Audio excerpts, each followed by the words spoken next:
जी हाँ दोस्तों, नमस्कार। आप देख रहे हैं मेरा यूट्यूब चैनल और आप सभी को एक बार फिर से हम अपना यूट्यूब चैनल पर स्वागत करेंगे। तो दोस्तों, आज का मौसम जो है क्लाउडी है, वेदर है, रेनी है। तो कुल मिलाकर ये हम बात करना चाहें कि मौसम जो है ना रेनी सीजन है। तो दोस्तों, इस रेनी सीजन में हम कौन कौन सा फसल उगाते हैं। रेनी सीजन में ऐसे तो बहुत सारे फसल है, तो मेन फसल मैं आपको बता देना चाहूँगा जो खरीफ कृषि के अंडर में आता है। तो सबसे पहले हम लोग जानने की कोशिश करेंगे what is kharif crops. The crops which is grown in rainy season is called kharif crops. For example rice, millet, sugar cane, groundnut, ये सब सारी फसल जो है हम लोग रेनी सीजन में हम लोग उगाते हैं। तो दोस्तों, अभी जो मुख्य फसल की बात करते हैं, मुख्य फसल भारत का क्या है, चावल है और गेहूँ है। गेहूँ जो कि विंटर सीजन में हम लोग उसको कल्टिवेटिंग करते हैं, लगाते हैं।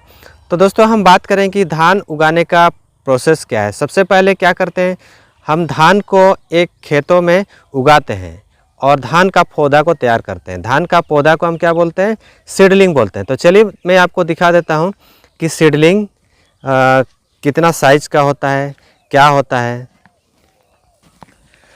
तो दोस्तों, हम यहाँ पर ऐसे खेत में पहुँच चुके हैं जहाँ पर सीडलिंग को तैयार किया जा रहा है। तो यहाँ पर आप देख सकते हैं, ये जो है ये मेरे हाथों में सीडलिंग है, जिसको धान की पौधा हम लोग बोलते हैं।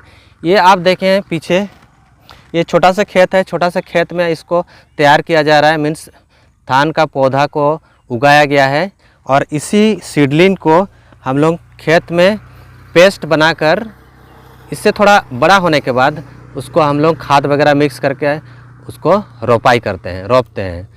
और फिर धीरे धीरे वो क्या होता है, बड़ा होता है। बड़ा होने के बाद वो उसमें बीज आने लगता है, फिर फसल तैयार हो जाता है। और नवंबर, दिसंबर, जनवरी तक जो है ना उसको हम क्या करते हैं, हार्वेस्टिंग कर देते हैं। तो ठीक है दोस्तों, आपने देख लिया ये सीडलिंग है और इस सीडलिंग को हम लोग क्या करते हैं, दूसरे खेतों में उसको। जी हाँ दोस्तों, ये जो आप खेत देख रहे हैं ये बिल्कुल इसको टिलिंग कर दिया गया है, प्लॉगिंग कर दिया गया है, मीन्स हल जोता गया है।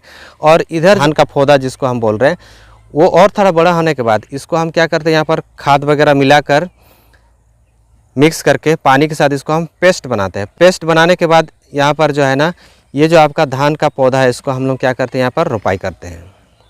जी हाँ दोस्तों, जैसे जैसे क्रॉप प्लांट बड़ा होता है वैसे वैसे उसके साथ जो है घास वगैरह उगना शुरू हो जाता है, जिसको हम इंग्लिश में वीड्स बोलते हैं। तो what is weeds? Unwanted plant which is grown along with crop plant. ऐसे घास जो फसल के साथ वो बड़ा हो जाता है, उसको अगर हम हटाएंगे नहीं तो फसल का सारा मेन जो हमारा न्यूट्रिएंट्स है जो फसल में जाना चाहिए वो फसल में नहीं जाएगा, बल्कि घास क्या कर लेगा, एब्जॉर्ब कर लेगा। इससे क्या होगा, आपका फसल को विकसित होने में बाधा उत्पन्न होगा। तो हम उस फसल के साथ जो वीड्स है उसको हम हटाते हैं। जो फसल के साथ जो ग्रो हो रहा है घास, जिसको बोलते हैं वीड्स बोलते हैं जिसको इंग्लिश में, उसको हम हटाते हैं। उसके लिए हम लोग बाय हैंड उसको हम लोग रिमूव करते हैं, या फिर हम लोग उसमें वेडिसाइड का यूज़ करते हैं। तो धीरे धीरे उसको हटाने के बाद हम इरिगेशन सिस्टम थोड़ा उसमें हम लगा देते हैं।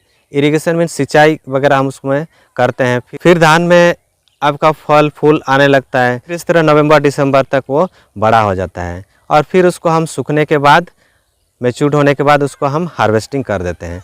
तो इस तरह से फिर हार्वेस्टिंग करने के बाद हम उसको फसल को घर में लाते हैं और घर में लाने के बाद नई फसल उगाने के बाद हम अलग खुशियाँ मनाते हैं, जिसको हम झारखंड वासी या हमारे देशवासी मकर संक्रांति के नाम से हम लोग उसको जानते हैं। तो ठीक है दोस्तों, आज की वीडियो में इतना ही। वीडियो में जो नए हैं लाइक, शेयर, कमेंट और सब्सक्राइब जरूर कीजिएगा। जय हिंद, जय भारत, वंदे मातरम।